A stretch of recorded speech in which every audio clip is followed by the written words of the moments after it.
Welcome to the Slop Farm. Enjoy the video.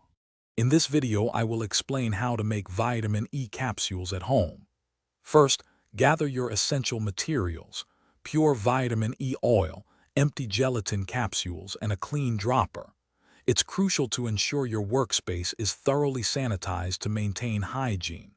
Selecting a high-quality vitamin E oil is paramount for both effectiveness and safety, so always check the product's purity. Now, let's move on to filling the capsules. Gently twist each empty gelatin capsule to separate its two halves.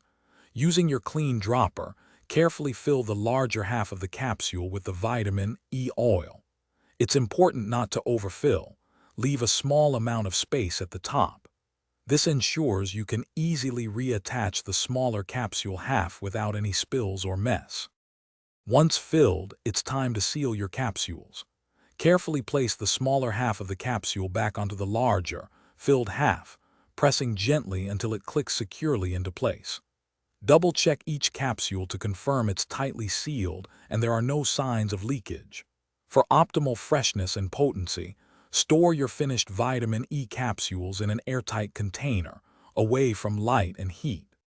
Before you begin, always consult a healthcare professional to ensure vitamin E supplementation is right for you. It's vital to use only food-grade ingredients and maintain sterile equipment throughout the process to ensure safety. If any capsule appears damaged, discolored, or has an unusual odor, it's best to discard it immediately. Your health and safety are the top priority. Thanks for watching. Consider subscribing if we helped you today.